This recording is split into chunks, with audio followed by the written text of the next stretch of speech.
privilege, a humbling one at that, to share my thoughts about life in UNE. On behalf of the graduating international students, please permit me to acknowledge the Chancellor, Mr. James Harris, the Provost and Deputy Vice Chancellor, Professor Todd Walker, and all academic and non-academic UNE staff for your support and motivation in ensuring that all students were tremendously impacted with life-changing skills while studying in UNE. You all have inspired us to be the better versions of ourselves. Thank you very much. We are immensely grateful to the Department of Foreign Affairs and Trade for the Australia Award Scholarship, without which most of us would not be here. To the past and current student contact officers, we say thank you very much for always making yourselves available to help us. I arrived Armidale in January 2017. Fortunately for me, I didn't arrive alone. It was I and another African from Tanzania, Williams. That's somebody. He says I am the first Nigerian he has ever met, and we have been good friends since then.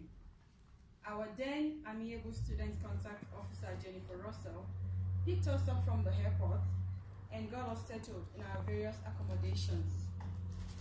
I spent the first 1 week telling people that Africa is a continent, not a country. Like everyone else, I met lovely people. People from across the world, from countries I never knew exist, like Myanmar, Vanuatu, East Timor, to mention just a few. I struggled to hear people when they talk, and they did the same when I spoke. I went from mall to mall, searching for hot chili.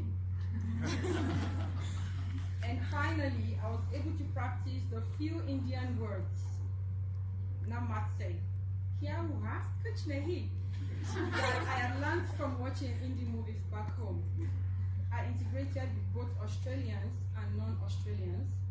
We discussed national and international issues, and today, my knowledge of the world has been positively impacted.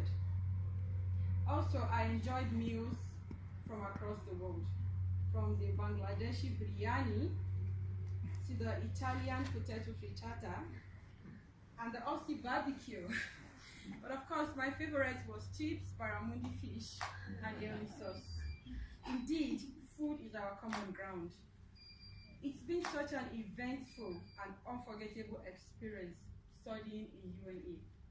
I have learned the art of academic writing, time management, critical thinking, and sense-making, in addition to research and innovation skills, towards enhancing global food security and natural resource management. UNE has changed my life completely. This period has been a difficult one for me. Last Thursday, I learned that my father, my hero, passed away. I looked up to him for many reasons. Among them was his service to his country as a soldier and military man. And now, as I reflect on his example, I think about us. We are not fighting a physical war, but we are on the front line of a war against poverty, malnutrition, environmental degradation, food insecurity, diseases, and all manner of social injustices. As my father did, will we give this battle our all? Will we stand in defense of our cause no matter the circumstances? Will we be the change or the change seekers?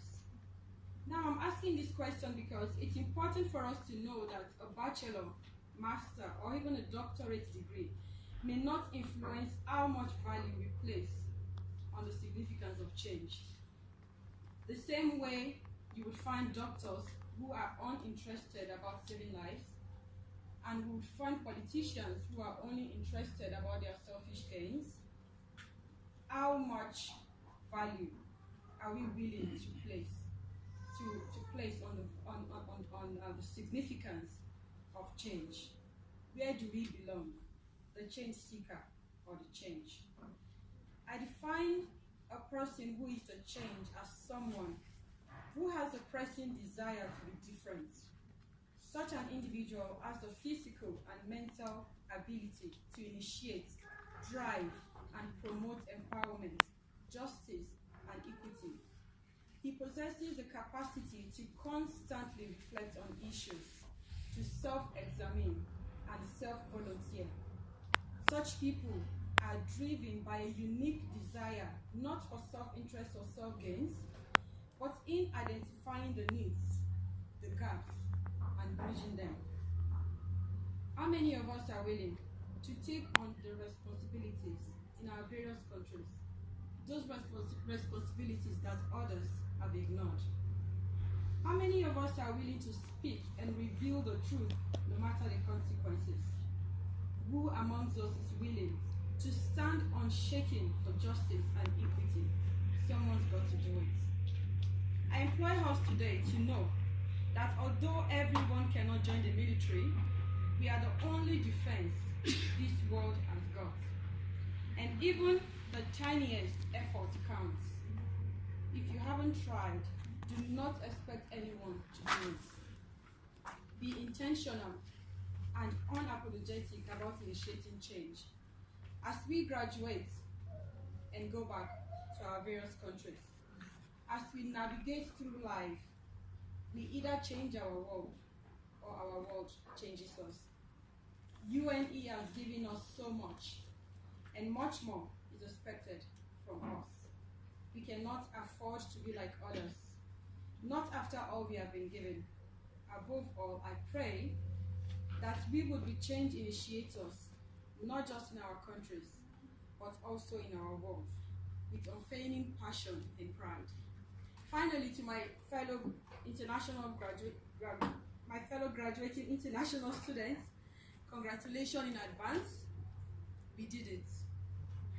And to all our guests, friends, and prospective UNE students, we thank you very much for gracing this special day with your beautiful presence. Thank you very much for listening.